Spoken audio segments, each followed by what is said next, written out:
seats. Here we go. Hi, everybody. I'd like to thank you guys for coming out. I know there's not a lot of us today, so if people want to move in, that's fine. I'm sure everybody wants to get outside on the one day without rain, but in my recent memory. Tonight's topic is understanding the Olympics as part of corporate culture and social movement building. And I'd like to thank the Green College for putting on the series, which we're almost at the end at. We've got one more topic, which is Andrew Jennings on the corruption of the International Olympic Committee. That is next Monday, December 7th, and that will wrap up our series, which we've been doing all fall long. I think tonight's topic is good because we've been giving people a lot of information, and it's good to talk about what we can do with it. And so thanks to Green College for putting it on. And thanks also to our host today, the Musqueam. As we know, the Olympics are occurring in the unceded territory of the 4 host nations. And I know at UBC we all get a lot of reminders, the signs that say, welcome to British Columbia, your host is Musqueam, or Lilwat, or Squamish. But what's really important more than just the acknowledgement is what we do with the information. So that's something we've been talking about here. So hoping to move all this information into some action. We have Garth Mullins tonight. He has a master's in political sociology from the London School of Economics, as well as having attended here at UBC. In his long history as an activist across the country, includes some events here in Vancouver, and I know I've had the fortune to organize with him for about 12 years, so we're covering about APEC and the WTO and into the Olympics now. And I know I just spoke at the 10-year anniversary conference of the WTO, which is scary to think that it's so far away. So now he's a member of the Olympic Resistance Network and hopefully can connect some of the stuff, anti-globalization movement, to anti-Olympics organizing. So, Garth Mullins. Oh my goodness, I almost forgot to plug his band, Legally Blind, the best no Olympics song in Vancouver. So if you're out and you want to hear some good Olympics punk rock, he can do it for you. Garth Mullins. Sorry. Thanks, you guys. I want to thank Green College and Chris and Alyssa for putting on the speaker series. It's really good to be a part, and looking at some of the speakers that have come before me, it's been a good series, and I know it's been a lot of work for Chris and Alyssa, so I appreciate that. And I kind of reflect on Green College. I've never actually been here before, so I thank Chris for the ride up, or I would have been lost. But I know that when I was here, I've been working on a PhD here for a long time. Kind of dropped that for the time being, but being an unstable grad student, as they say.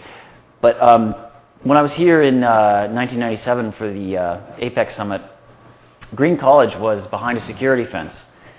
And the people who were residents here at that time were basically living in an armed camp. And there was one particular law student, Craig Jones, who's been a friend of ours since that time. He had signs, and probably this is old news to everyone, but they said free speech, human rights, and democracy. And those signs were removed, and he was arrested for having those signs. And later, an inquiry, which took a long time, produced a report which said that the Prime Minister's office was in the driver's seat, ordering the police on how they should do security, when roads are cleared, when signs are not to be shown, when Tibetan flag is to be taken down off of the grad students' building. And the commissioner of that inquiry said that the right to free speech means the right to be seen and to be heard. So it doesn't mean, like they wanted us to protest at that time, go in a protest pen, kilometers away from where the leaders are meeting, and quietly say your message to yourself. So it's interesting to come to this college where all those years ago it was illegal to have signs. And, I'm older, and everybody else is older, and some of us have jobs, and some people have had kids, and there's another generation of activists that were in high school or in kindergarten when APEC happened, except for we're fighting the same fight again. We're fighting a fight now about having signs, and whether you can have signs, and whether you can use free speech. Very, very simple, elementary things to be having a discussion about. You know, and last time they were telling us, and it's interesting to follow the excuses too. This is, you know, some people watch soap operas and some people watch Survivor or America's Next Top Idiot, whatever. Except for I watch political theater, so the excuses are fun to watch. And the excuse last time was, well, you know, these signs, they could be, you know, maybe a sniper could hide behind the little paper, you know, just the excuse. Obviously, the Ted Hughes at the inquiry said, no, this is not true. But this time, the excuse is very, very flimsy, that somehow signs could interfere with people's right to enjoy the Olympics or right to celebrate the Olympics. And an interesting sort of discussion around that, like where did the right to celebrate or the right to enjoy something come from, and how did it start trumping the right to free speech? So it's just the context of this building I find is very interesting, and the more things change, the more they don't. So tonight, I'm here to talk about how we find ourselves here looking at the Olympics, looking at these same issues, where they're situated in terms of the broader sort of economy and capitalism in general, and where social movements are, and where we've come from. So I'm kind of trying to put some of this in context. A lot of speakers have spoken about the specifics of the games. I'm not going to focus on that as much, and I'm going to be drawing on sort of some of the work I've done in participating and doing research on social movements to sort of understand where we are, because understanding social movements is to understand the society that we live in, basically. You look at just about everything, including our ability to hold a talk like this, and it comes from, at various times throughout history, activism and struggle and organizing that is, you know, being come to understood as social movements. So, but I will say a few things about the Olympics, just to set the scene. People are against the Olympics for a number of reasons, and one of them isn't sport. People like to say, you know, this is where children get to dream of being, a professional or the top of their class skier one day, or a bobsledder or a luger. Although I've never met a kid that dreams of being a luger, but the myth is very powerful. You know, the myth of sport is incredibly powerful. In fact, you know, the Romans knew it. All the empires knew it. People built colosseums to it, and in fact, if you look at the torch relay, the Nazis knew it, because the torch relay comes from 1936 Berlin Games. It was something invented not by the Greeks and not from classical antiquity, but actually from the Third Reich. And so when you see the torch march going around Canada, and you start to wonder how to have this debate about the Olympics, it turns into something different, because there's a real powerful emotional connection to that torch and the symbolism and the ideology that's sort of been wrapped seamlessly around the torch and around the Olympics, around the games, around the discussions about the games. And it's interesting because that ideology is one that's supported by a number of corporate sponsors that we'll get into later. It's supported by a number of governments. It's supported by the city, and it's kind of to create this seamless feeling around it. And it's that feeling, that Olympic bubble, that no one is allowed to puncture or call into question, because that's what we're relying on. Because if you look behind it, what you see is so odious that most people won't want to be a part of it. So the bubble is very important. And when we were in Victoria on the 26th of October, some folks in Victoria, a group in Victoria, No 2010 Olympics Victoria, put on a counter demonstration, a number of speakers, and you really saw people gathered up to celebrate the torch. And you know, we weren't interfering. We weren't going to say, no, you can't watch the torch or something. But the idea, or the idea of the 2010 Victoria group, was to have their side of the story, their ideas put forward as well. And there was a very strong emotional pull. And even the journalists were just teary-eyed. You know, one time the march went up to Dallas Road, and the torch march, the torch relay had to be, I guess, moved, or the torch picked up and moved somewhere else. You know, it doesn't actually have to go from thing to thing. They keep the fire lit in these separate little containers, and it's very elaborate. 12,000 of these torches, just in case you lose it or something, I guess. So the police and the powers that be decided to move it. And, you know, so a couple of kids who were going to participate had to change their participation in the route to Nanaimo, and I think maybe some people missed out. But the furor was incredible, and some of the media came up to me and they said, tears in their eyes. Are you happy? Are you satisfied? Have you done enough? And it's incredible because the argument was, well, you've disrupted someone's once-in-a-lifetime opportunity to be part of this thing. And I wasn't an organizer. I wasn't a media spokesperson for this. I was just along for the ride. But what I saw is that not an attempt to disrupt it. The police decided all of that. But an attempt to get the story out. And the story is one of incredible disruption, not just someone's ability to see a fire go by or participate in, quite frankly, a spectacle that was invented by the propagandists of the Third Reich. But the disruptions that are happening to the environment, to taxpayers, to the poor and homeless on the downtown east side, to people who just live in the city and want to go about their business unsurveilled, are quite incredible. And so this is really where a lot of the disruptions happen.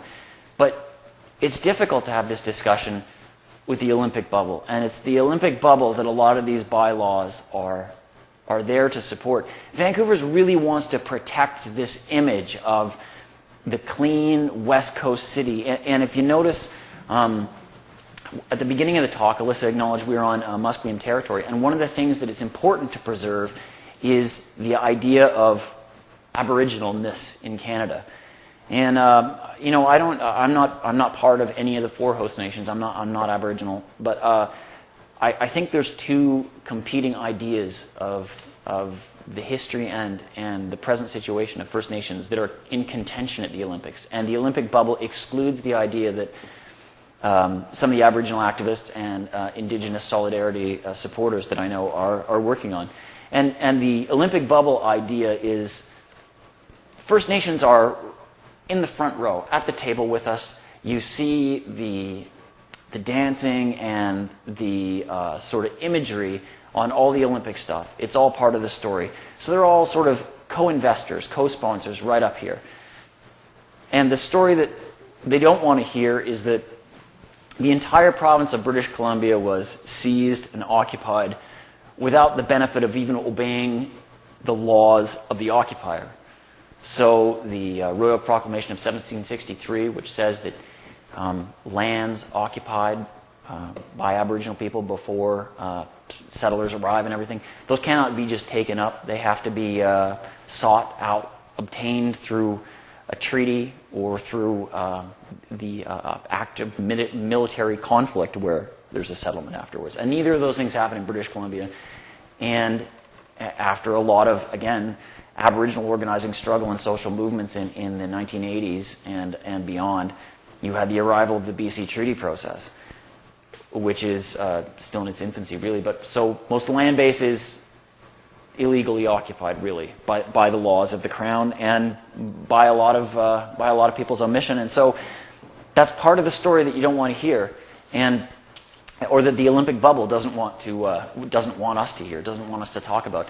And the conditions that most Aboriginal peoples live on in the communities on very small postage stamp size reserves, where people no longer have the ability to make a living in sustainable traditional ways because of the encroachment of heavy industry, because of the regulation and deregulation of the fisheries, because of major natural resource projects, which have encroached ever further on First Nations all up and down the coast. In the north right now, it's an incredibly intense industrial development going on. And then in these very places, often there's a diesel generator to provide spotty electricity. There's drinking water, which is causing huge health hazards, or you just can't drink it at all. There's lack of access to proper medical care, proper dental, proper education, all of these basic things. But that's outside the bubble. That's the story that you don't want to hear. What's inside the bubble and what the image is of happy Indians, quote unquote. And that's where we come to the idea of framing, and that's what social movements are really all about, is how to frame reality and how to understand reality. So a lot of what activism is about communication.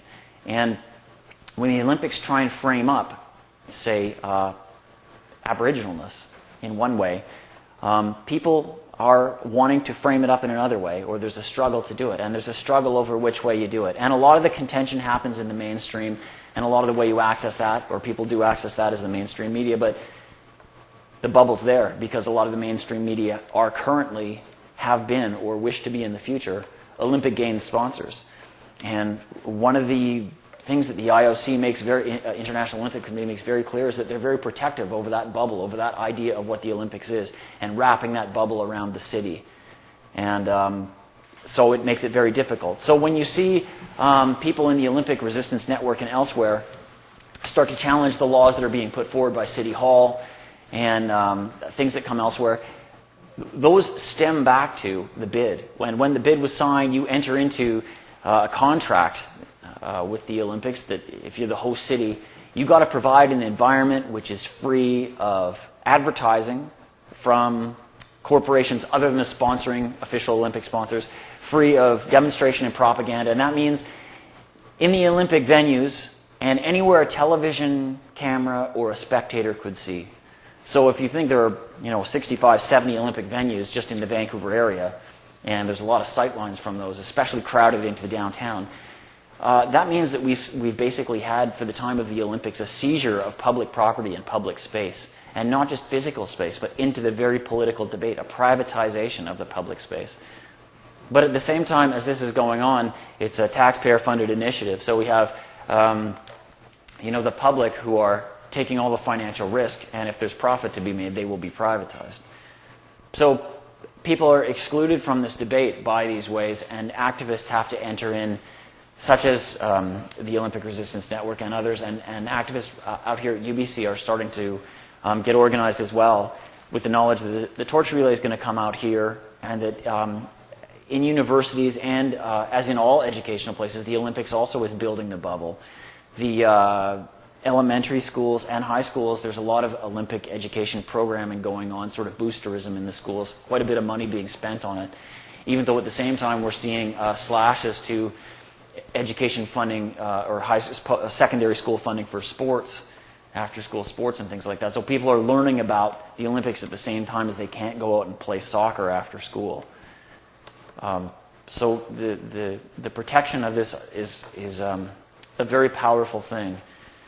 And we found that working on the Olympics is leading to a type of organizing of social movements that's familiar to us. Because, as I've talked about, there are Aboriginal groups, people struggling over land claims and Aboriginal sovereignty issues. There are environmental activists, civil liberties activists, policing activists, homeless, poor, all kinds of downtown east side community groups.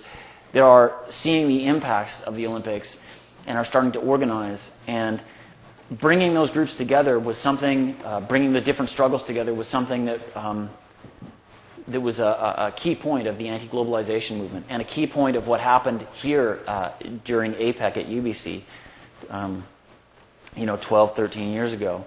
And when that took place, APEC and the Asia-Pacific Economic Cooperation Summit represented what was emerging as the sort of then that sort of mid to late 90s wave of globalization, the World Trade Organization, the Free Trade Area of the Americas, a sort of liberalizing of and harmonizing downward of all kinds of things, a deregulation of economies, of labor, of environmental standards, and a way that investment could be delocalized, made free, so it could go around the world pitting economies against each other and finding the lowest, while the first world maintained its advantages through those protectionist measures, which stayed. Well, we started to look at that and started to fight those things, and that brought movements together. And we just, Alyssa and I were just down in Seattle, as she was saying, and it was 10 years since the World Trade Organization protest, which was really the coming out party, at least in the global north, of that movement. And people described it as a movement of movements, and that was really true, because there were really people there from so many different struggles, from so many different parts of the world, and that's what made it very powerful. And that's really, those people coming together is what burst the bubble of globalization. Started to burst this idea that, if we just get rid of all the tariff borders, if we just bring the ultimate free market capitalism to every corner of the globe, that will solve all the problems. And what we were arguing was that something quite different was happening. And it's the same sort of thing here in the Olympics. where with the World Trade Organization and globalization, you saw governments acting at the behest of corporations. You see this here on a smaller and more particular scale, where there's a handful of corporations, a handful really led by major natural resource and industrial groups. There's like General Motors, Coca-Cola, Visa, McDonald's, Samsung, Rona. There's a list of insurance companies. There are Royal Bank, people who are backing the tar sands, people who are working on a whole bunch of infrastructure projects related to Gateway in British Columbia. And these things all tie together in the Olympics, but they also tie to the structure of corporate globalization through the Security and Prosperity Partnership, which is, it's kind of like NAFTA with Army guys there. The Security and Prosperity Partnership is a trilateral setup between Mexico, Canada, the U.S., where the states' representatives are there, as well as the representatives of the armed forces, and including North American Competitive Council, which is a sub-body of the group that includes the sort of 10 largest or 10 leading corporations and CEOs in each of the three countries. And it's at the Security and Prosperity Partnership where a lot of the sponsors who are part of the Olympics were organizing themselves, where security for the Olympics was actually planned and deployed, and where also a lot of the continuing existing barriers to development were identified and cleared. So the Security and Prosperity Partnerships, under the direction of some of these companies, said, look, we're seeing a lot of slowdown because we have to go through environmental assessments. We have to jump through these hoops. And so the word went out from the leadership to each of those countries, start lowering these barriers, start getting rid of these things which are impeding the growth of these companies, which are impeding their ability to do development work, which are putting the environment, potentially at least putting it in the balance with profits. And so Canada was leading the way and is continuing to. I think in the next year you'll see more of that, reducing these environmental assessment and various regulatory oversights that are in place before a major project can be built.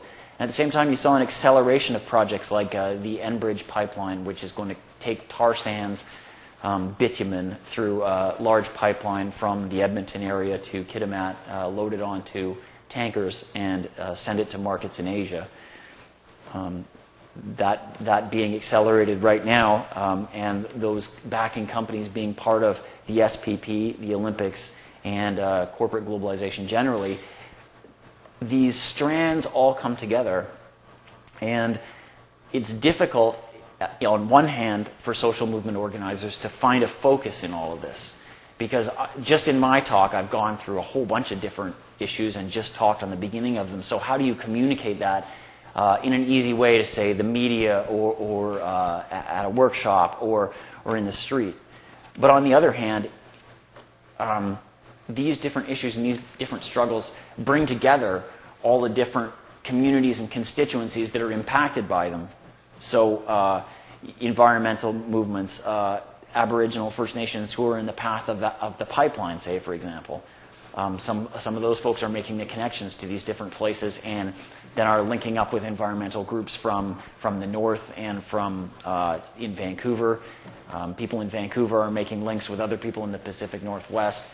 And so the movements are coming together to build sort of that movement of movements that you saw in the WTO.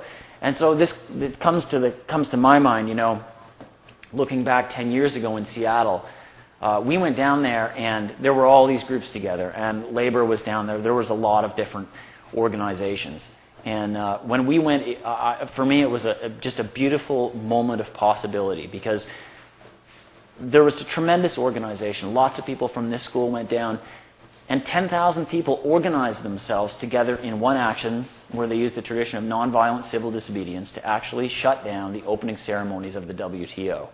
So they didn't actually derail the negotiations, they didn't stop the organization, but they showed that you can't go and negotiate away people's rights and change people's lives and drive people into poverty behind closed doors without a popular democratic voice and potentially veto coming to bother you. So people encircled the Paramount Theater.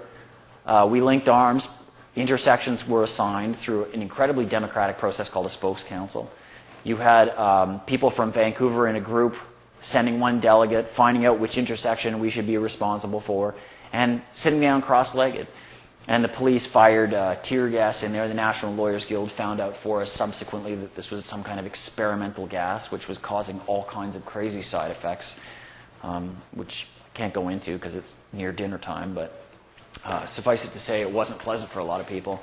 I myself got a concussion from the whole experience and would have been run over by an armored personnel carrier had I not been for Alyssa and somebody else from Vancouver dragging my ass out of the way. But I wasn't the only one. Lots of people were injured there.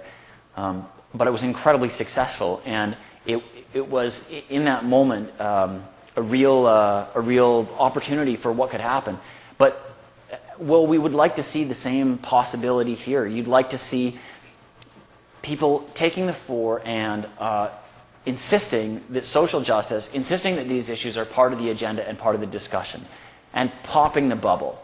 So when people are talking about disrupting the games and journalists are getting all very antsy, the real disruption that I'm interested in, that I see social movements discussing, is based on communication, based on how we frame the world and how we understand reality. And it's piercing that bubble. And I think, you know, and as we see more and more from the police, I think the police quite clearly understand this. Because they talk about signs and bullhorns a hell of a lot more than they talk about Al-Qaeda or guns or anything like this, you know. And I think they are quite worried about the safety of the Olympics bubble and keeping that thing intact. And I think we're back to the complete beginning of the circle where we started here at UBC with Jean Chrétien protecting the dignity and the dignity of the world leaders, including Suharto, avoiding embarrassment and keeping a nice, safe bubble of happy campus people that don't care about this, and a dissent-free environment in Vancouver, a sanitized city for APEC. And so we're seeing this come about again, and activists have to, again, find the right mix of strategy, tactics, communication, and politics to actually pierce this bubble.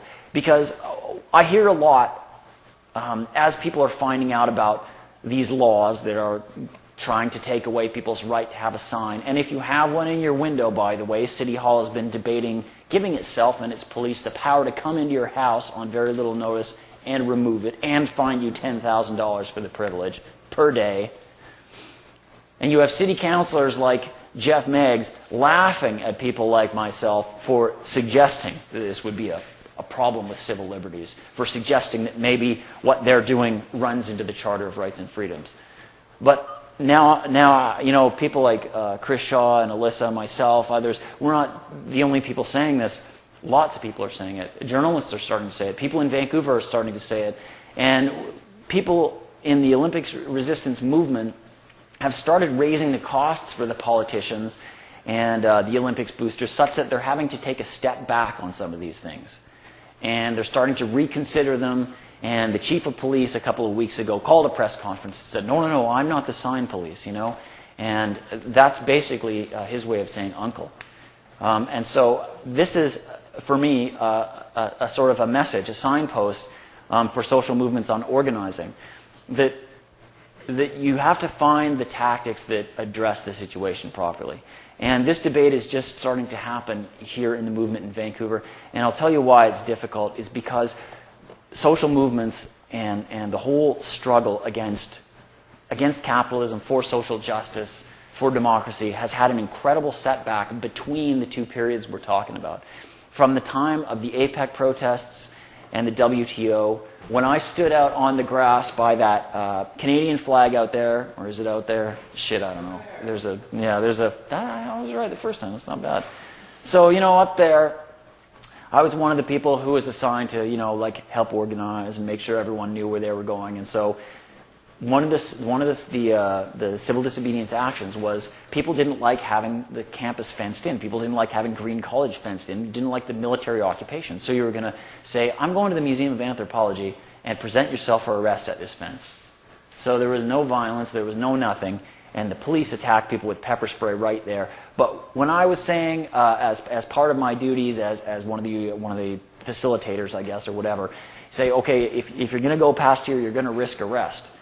We thought, oh yeah, okay, well, a few people will probably be doing that. And everyone just walked right by us. We were all holding hands together saying, okay, this is where you walk past your risk. Everyone walked right by and we thought, shit, we must have missed it. We must have done it wrong. So we got up in front of them and did it again. And someone said, we know, that's where we're going. We want to go there. And 300 people, 400 people, we actually filled up all their paddy wagons, filled up all their buses, and they said, we're not arresting anybody else.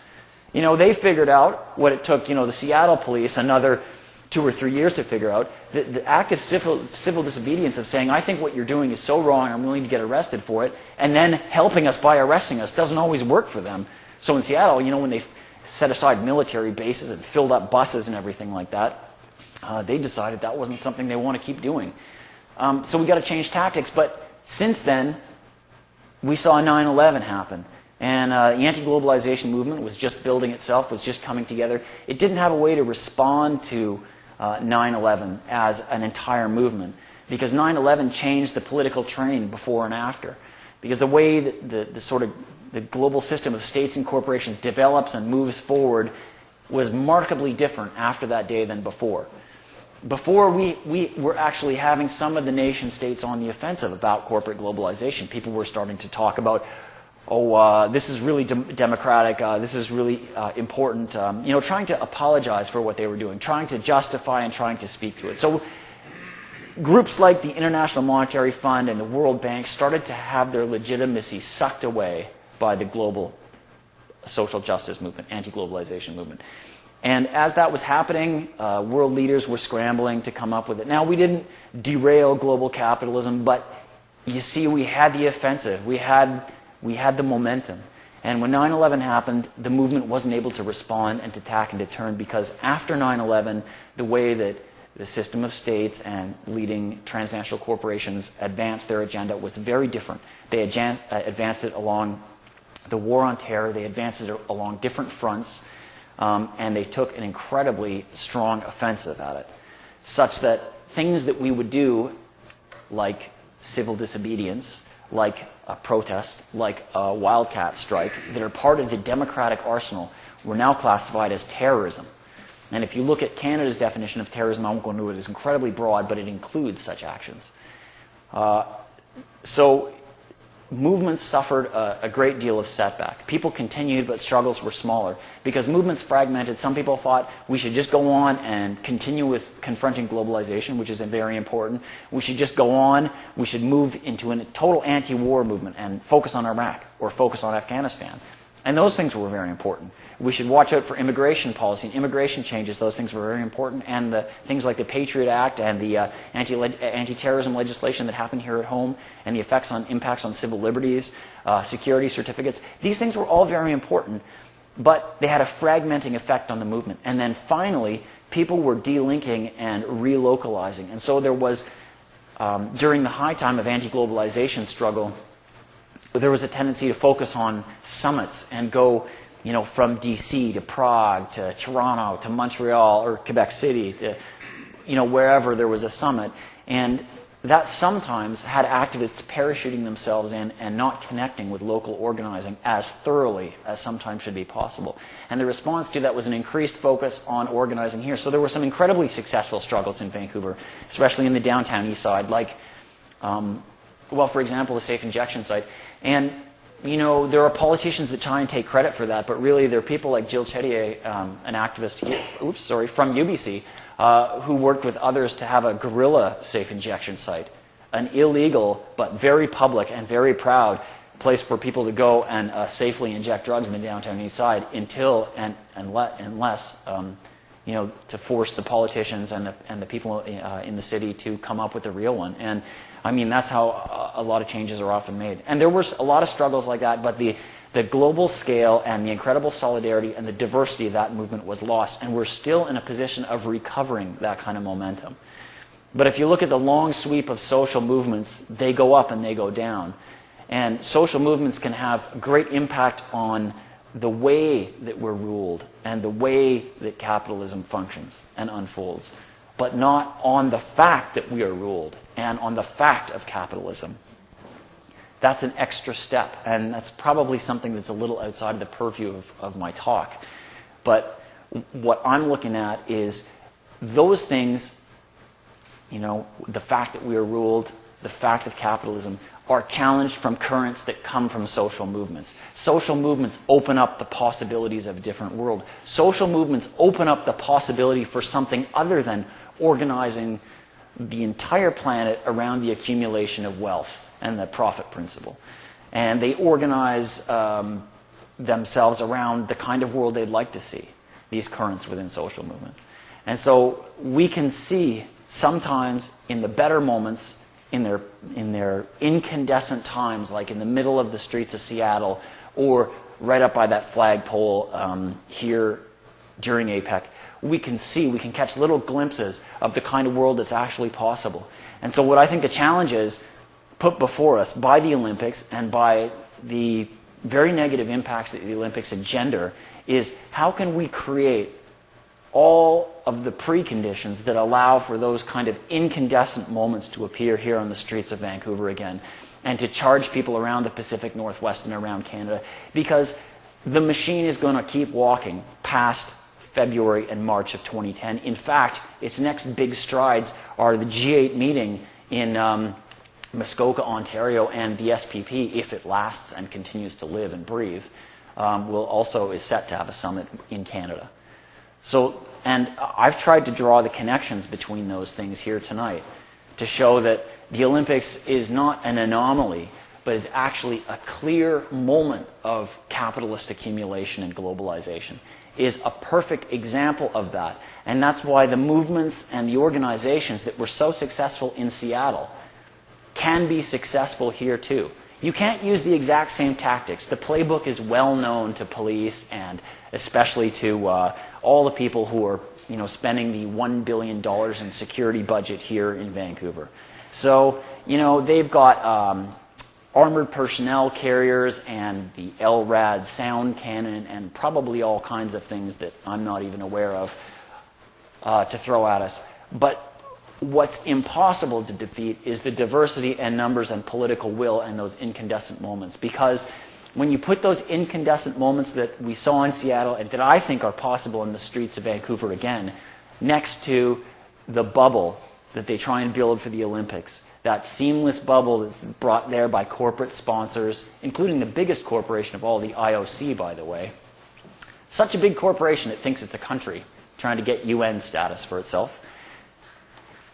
And governments and local authorities, when you put that incandescent moment next to that bubble, that bursts every time, because that incandescent moment is real and the people can feel it, where that bubble is false and won't stand the smallest of pinpricks. And that's why Bud Mercer and Steve Sweeney have $1 billion. And that's why all of their, Bud Mercer's the chief of the Vancouver 2010 Integrated Security Unit, which is composed of Canada's spy agency, CSIS, the RCMP, the VPD, the border agency, everything else. And that's why they have $1 billion budget, one of the biggest items in the Olympics. Because popping that bubble is what they're there to protect, or to avoid, and that bubble is what they're there to protect. And that's why they've been visiting the homes of activists and people who are professors and authors, writers, journalists, creators and activists. They've been visiting the homes, workplaces, parents, knocking on doors, trying to say, we know who you are and we're watching you, because that's what they're there to protect. And don't get it wrong. There's the violence that they talk about. In fact, there's a guy from CKNW here that was asking me at the beginning of the show, what about violence, what about violence, what about violence? And what I said to him is what I said to Bud Mercer on Thursday night when he was at a debate, was my whole history in Vancouver has been that when there's violence involved in protests, it's coming from the police onto protesters, and that's the only kind of violence that I would expect to see during 2010. So thanks very much for indulging me in this tirade here, and I guess we can do questions and discussion or something.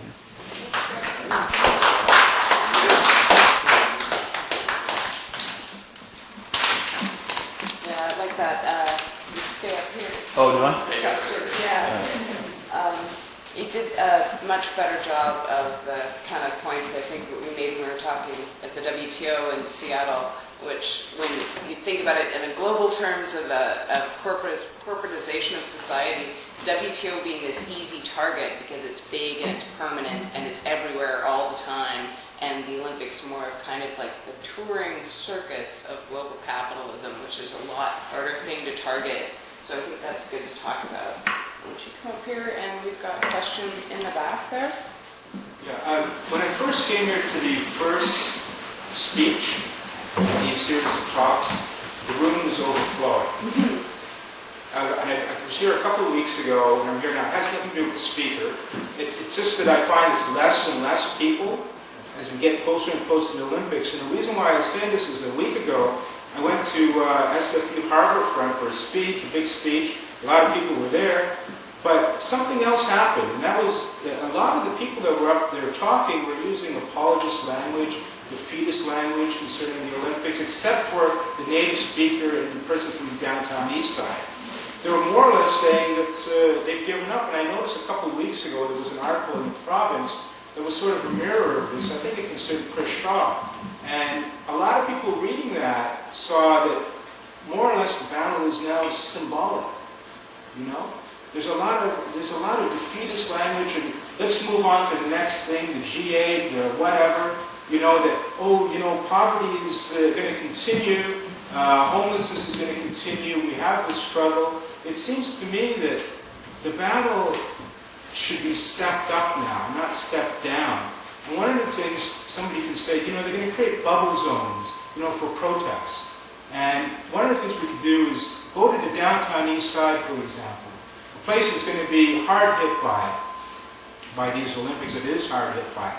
We could do something and take a link from the Tibetan youth, for example, that were protesting against the Beijing Olympics. So one of the things they did was they said, okay, we're going to, during these Olympics, we're going to have a fast, a hunger fast and no water fast during these Olympics.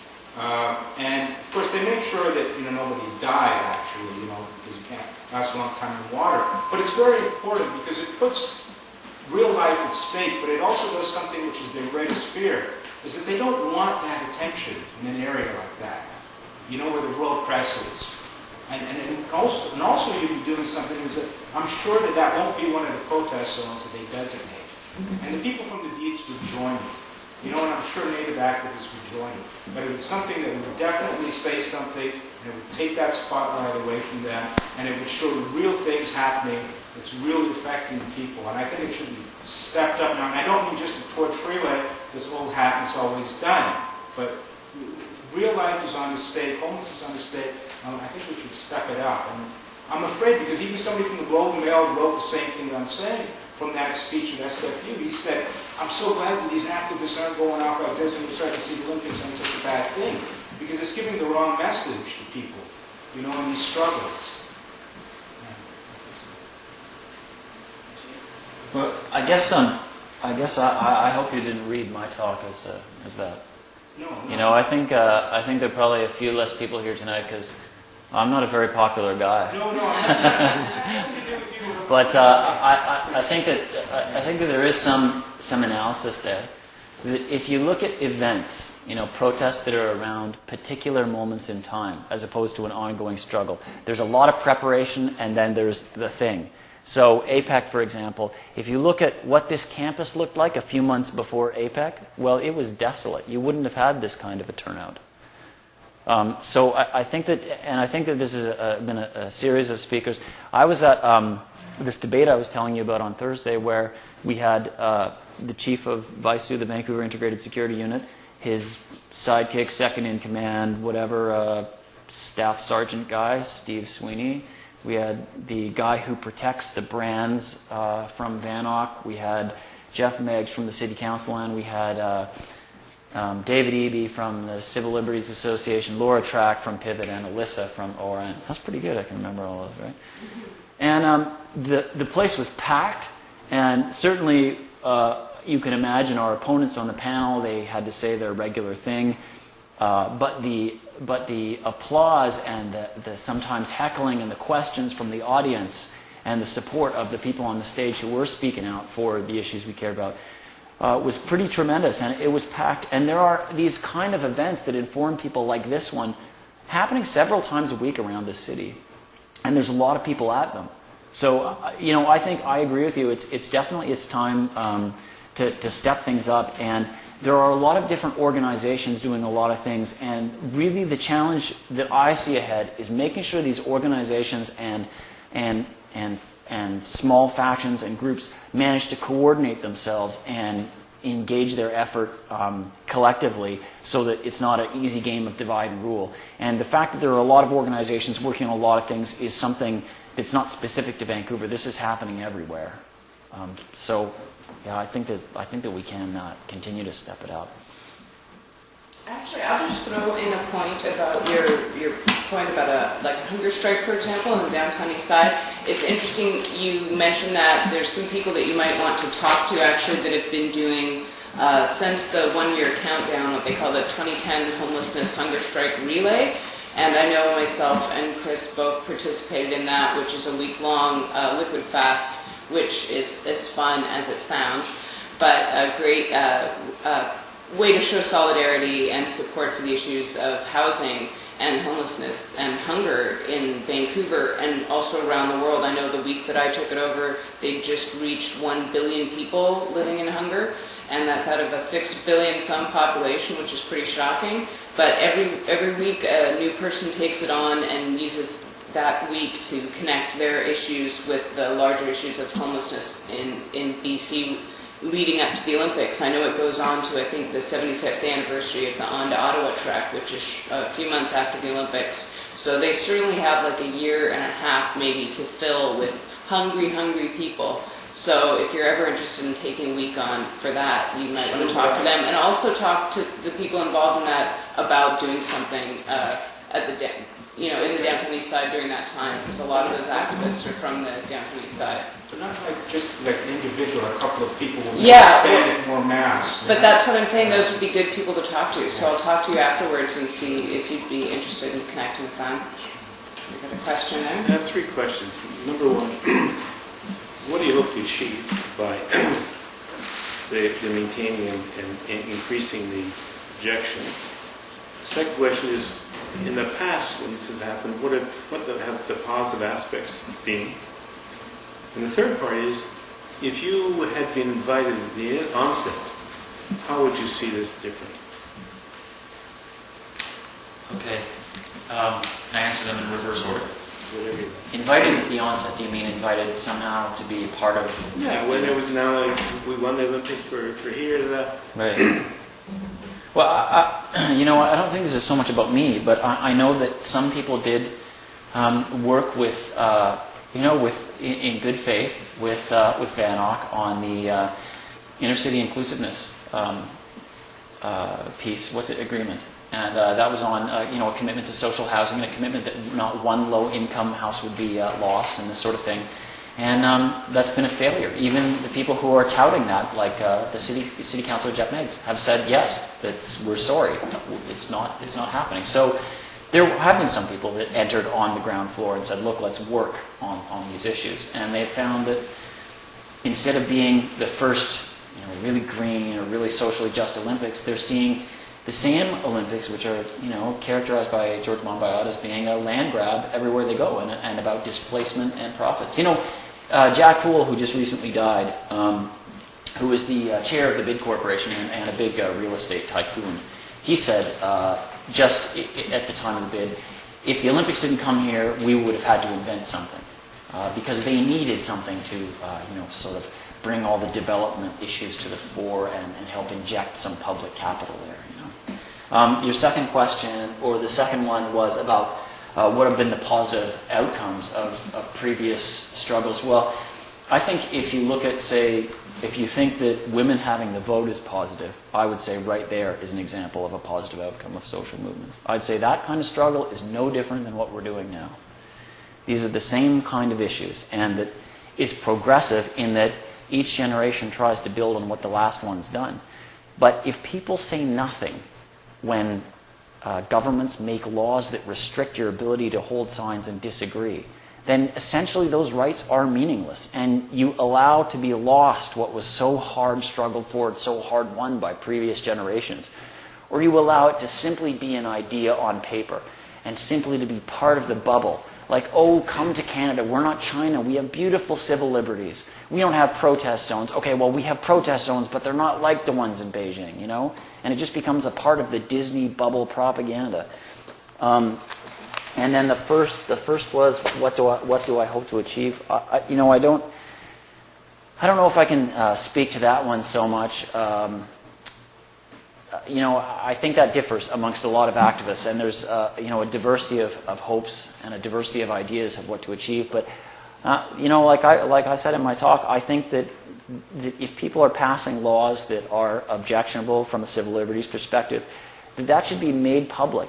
And the fact is, we have made this public, we have made it well known, but it's been a real challenge because of the fact that all of the media outlets are sponsors of the games that are actually economically connected to protecting the brand.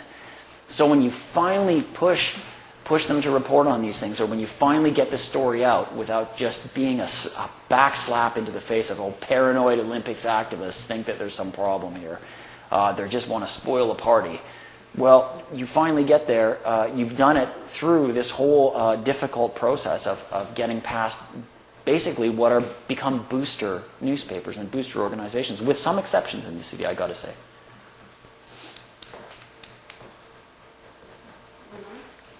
I have to apologize because I've been asking this question repeatedly, and it really bothers me. I still haven't found an answer for it.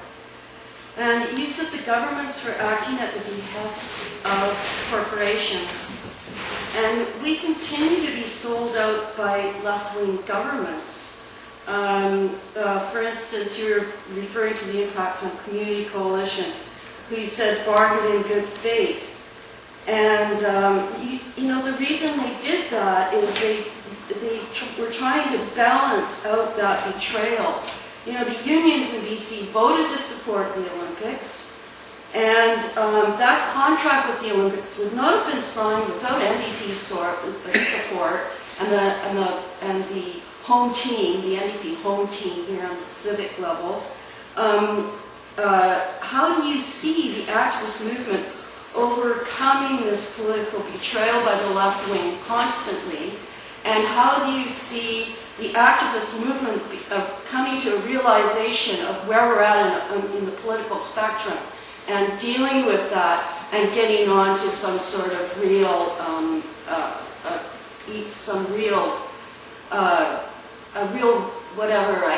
freedom in this country and dealing with that issue, because of the fact that that labor needs the corporation in order to continue in order to get jobs. So where's the reconciliation coming in? How do we deal with it? Well, I think that, first of all, I don't know if I said that the governments are at the behest of corporations. I have a slightly more nuanced view of it than that, but fair enough, good starting place, I think that left-wing governments, whether it's Carol James or Tony Blair... Or Jeff Meigs. Sure. For the NDP. Yeah, fair enough. I think they are not proposing an alternative to free market global capitalism. They are just another caretaker, manager of it. They try to be a kinder, gentler, but they're still essentially in charge of the same prison. They're still wardens at the same gate. And I think also that if you look at trade unions and labor, they're there to negotiate the terms of the exploitation, not to end the exploitation. These are not my ideas, and some people may disagree with them. But I got to say, as a caveat, I'm not a person who believes that reform and revolution are mutually exclusive or contradictory. I think that people who fight for the best reforms make the best revolutionaries, and big fundamental revolutionary changes are most possible when you're fighting for the reforms. However, you got to not stop when you get that extra quarter an hour. But if you say that getting a better wage or a better minimum wage is irrelevant, well, it's not true. It's very relevant to all the people who face it, right? So what I think is we can't look to the NDP or the labor movement to solve the problems of global capitalism. And we have to organize movements that seek to build with the people in the rank and file of those things, like trade union shop stewards and workers and people who are, vote and are part of the NDP and part of COPE and stuff like that. But we can't be beholden and stop at those platforms. We have to have a vision which is far in excess of that. And you'll notice when there's a real people's movement, like in Seattle, and you have those moments that I described as incandescent, all of those people come running to catch up. They may not be the ones saying, let's light this candle, but they sure want to be a part of it when it gets going, because they see that's where their membership goes, and that's what's actually going to get the goods. That kind of militant tradition is what gets the goods. And honestly, that's where the reforms came from. The fact is that it's people who had revolutionary ideas that got us trade unions to begin with and got us social democracy to begin with. Social democracy and trade unions were the compromise position. It was the folks in Ottawa, when the On to Ottawa trek was getting towards Regina and piles of communists and trade unionists were getting on the trains in the middle of the Depression, they were saying, we better give them social reform or they'll give us social revolution. And then they met them in Regina and just gave them, billy clubs. But I think that it's that constant tension between the sort of institutions of social democracy, which have become more and more wrapped up into the accumulation process, really engendered by New Labour in Britain so beautifully. Where Tony Blair and the Labour Party actually led an imperialist war. So, that's a clear signpost of where we don't want to go. But I think, on the other hand, we can't bury our head in the sand and pretend that those things don't exist and there's not some social progress that can be won there. I don't know if that really answers your question. So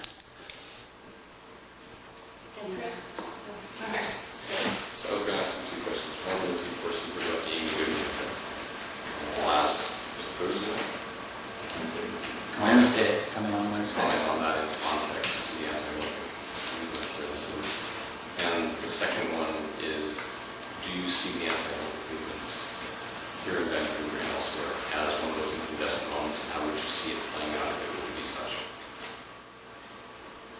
Well, Amy Goodwin's a well-known host on NPR and Democracy Now! And she was coming up to give a talk on the Vancouver Library on last Wednesday. And she got stopped at the border, and Canadian border guards were saying, well, what are you doing? Are you coming up to, what do you think about the Olympics and all that? And she was like, what? I don't know. I wasn't aware that there was a problem, but I'm interested now.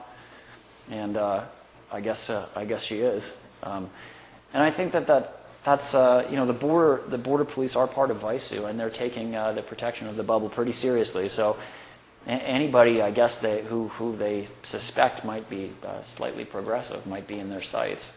I don't know if there'll be an incandescent moment during the Olympics or during Olympic protest. I hope that a lot of these issues get discussed. I hope that the communication, the dialogue breaks open further, and I know it is. And I hope that the bubble is busted. I hope that the international media is able to tell stories about the real nature of life on Indian reserves and in the downtown east side, and the impacts of the games, and the real record. It's not about sports. If it was about sports, then we wouldn't be losing funding to secondary athletics programs. If it was about sports, the right to play people who provide soccer balls for people in developing countries wouldn't be banned from coming to these games because they take the wrong kind of sponsorship from the wrong automobile company. So I hope some of those stories get out. And in terms of that incandescent moment, I think you can make the preconditions for it. I think you can do everything possible so that the right mix of the right alchemy of social forces are together, so that you can have that breakthrough moment in democracy, so that maybe the next city won't think of having the Olympics as we won the bid, but oh no, we got shackled with this thing. And I think taxpayers in Vancouver who got their 8% jump this last tax year, and who are looking at having no petting zoo and conservatory and who knows about libraries and whatever in the next year, are going to pass on the message and say, is this good value for money? And if the market can really provide, why does the public have to backstop the whole thing? So I hope some of those messages get out. And I don't know if there's going to be a moment like that, but I sure hope so. Thanks, Garth, for your talk. You and I actually met electronically about a year and a half ago when I was one of the organizers for the Nole 2.0 Oh, yeah, right. musical, kind of music festival. And we were in discussion about your band playing for the concert, and you guys couldn't do it, unfortunately, but that was an example of what you called, of what you already talked about peaceful protest that quote-unquote turned violent. And I was there, I was having first-hand accounts along with a couple hundred other people where it was, in fact, the police that came with the violence and made it into a violent protest, so to speak. But that doesn't have anything to do with my question. My question, I see your T-shirt there, the Cobalt. I've been there a handful of times. It was one of my favorite venues in the city. I moved here about 5 years ago from the States, and I was really taken by the character of the city, especially the sort of kind of the artistic side and so forth, and some of the venues and stuff. I wonder if you think that closing down the Cobalt has anything to do with the Olympics, and what seems to be, to me, a kind of leveling down of the sort of cultural character of the city into the kind of a homogeneous, sterilized kind of atmosphere. Well, it's good to meet you in person. I think that the Olympics are sort of an acceleration of forces that are already in existence. They're a coordination and an acceleration and an organization of parts of capital, specifically industrial and real estate development. So I don't know whether the Cobalt would have been shut down or not. The Cobalt's a bar that's right downtown, or right near the Main Street SkyTrain station. And it's been a great home for independent local music for 13 years or something like that. And there have been all these condos going up right around it that look like these big steel, glass, chrome things. And the neighbors in the new condos moved in because they like the local color, but they don't like how loud the local color sometimes is at night coming and going from this place. So they complained and complained and complained, and now it's done. And I think, my Vancouver is the same one that took your heart, the place where there's really vibrant communities on Commercial and on downtown East Side and near Main, and you see in all those places the things that I love about Vancouver culturally and in terms of social justice and everything are under attack by the same kind of forces of homogenation, the same kind of mass building of condos, of chain stores, of self-referential hipness, like Commercial Drive sort of became self-aware, like Skynet in the 90s somehow, and it was all of a sudden like marching and marketing itself and being hip, and now the business owners are saying, well, Grandview Park isn't family friendly because too many weird people use it, and we gotta clean this place up and law and order, and that's not what that place is about, or what the downtown East Side, or what Main Street, or any of these places is about. And so the Olympics represents the cutting edge of that, and of taking that, in this specific instance, we're talking about sort of the nature of the city and the culture of the city, and really smashing, commodifying it, corporatizing it, and I agree, leveling it down. But it's having that impact on other things, like in the hinterland of BC. It's sort of, like I said, taking those forces that are in existence and accelerating them. Getting those environmental assessment approval processes out of the way. Putting those gateway plans of moving commodities better, quicker, faster through the province, expanding ports, building pipelines, doing all of this stuff. And that stuff might have happened eventually, but the Olympics helps to get public funding in underneath it, get a rocket up its ass and get it really moving, and get the public on side, get the naysayers sort of to calm down and get out of the way. And anyone who's raising an objection, if you want to speak out about any of these things, the greatest tactic the Olympics has come up with, which we have not yet figured out how to deal with, is when somebody starts to speak up, take a children's choir and put it right down and have them start singing. Because you look like the biggest jackass if you're yelling about something next to a children's choir. So I've noticed there are children's choirs in many of the places that I go during the day, and often they're in my apartment at night. It's quite difficult to get anything done now. But certainly that, cultural homogenization is one thing that's sore in my heart to see dying. And I'm sorry the band couldn't play in the Knoll. I would like to. Well, the answer to that part is the activists were down too. They can have their own children's choir singing the opposite. Yeah, there you go. That's true. You mentioned Insight as an example of a successful social movement in the downtown east side. I was just wondering how you think Insight will be affected by the Olympics. Well, I'm not sure how Insight's going to be affected by the Olympics. I think that Insight has taken care to, some of the people who are involved there have taken care to build a really powerful base of supporters all across the country. And they've done some really good campaigns, like especially around the times when it looked like the Tories were going to shut them down. And so I think it might be very hard to disrupt that specific location there. And I can even see it being shown as how the city is caring and being talked of in a sort of a Olympic bubble kind of narrative. But I think the difficulty is that there is one safe injection site, which is a pilot project, which serves a tiny proportion of intravenous drug users.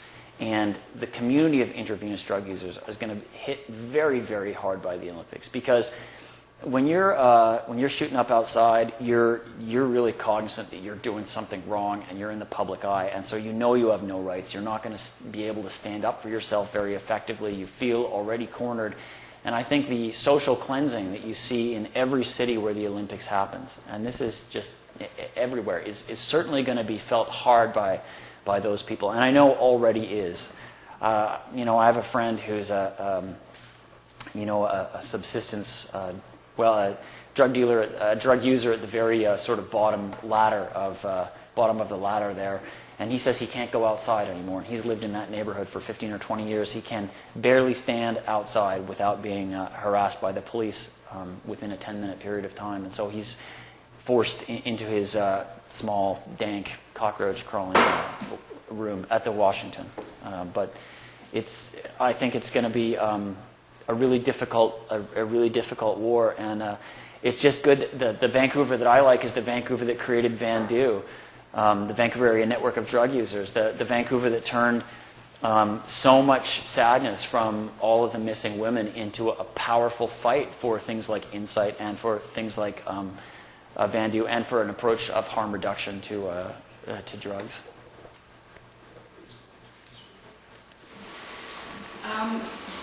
Based on all of your experience with protests, do you have advice that you would give to people in the legal observer program? It's a program I want to be able to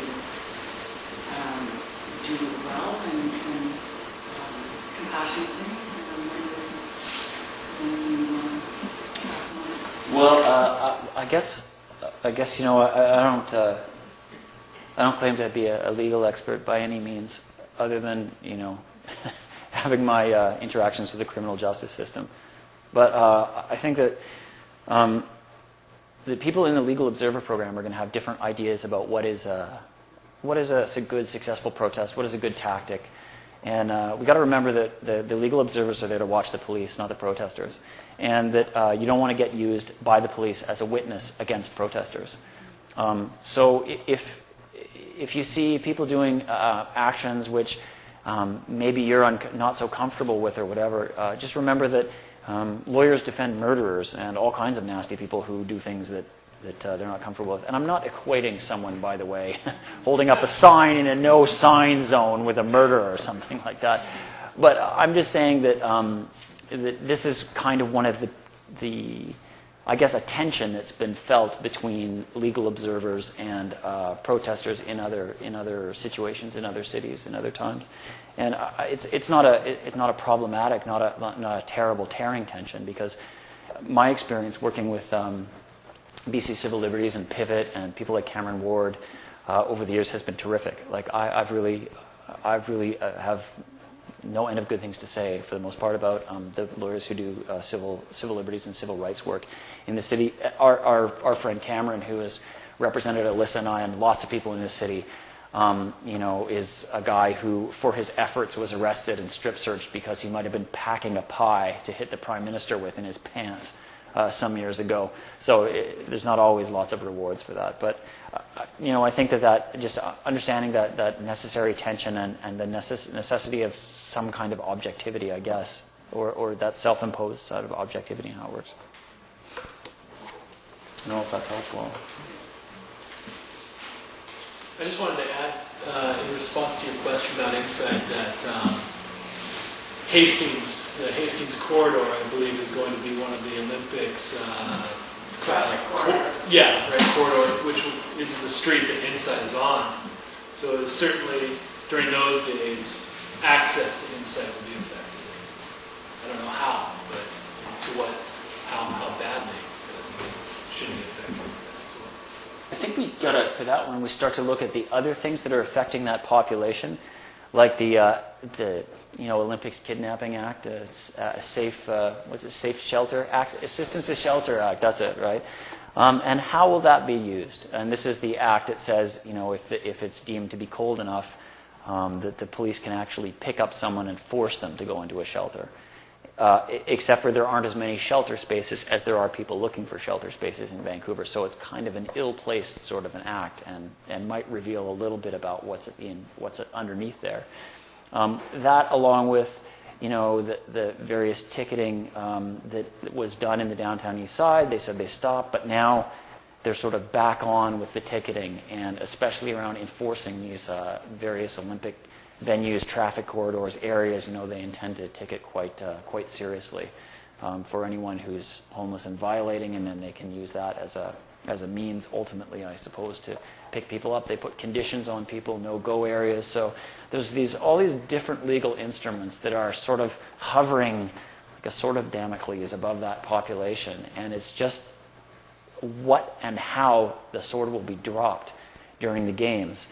And I have no doubt that the intention and the way that will be done will be in aid of making a clean, sanitized, socially cleansed area for the international media and other visitors to the city. And again, I think one of the successes of a possible resistance to the Olympics would to be show our city for the things that you were talking about, the things that our city is really about. Our city and our diversity and our real non-cleansed, non-scrubbed.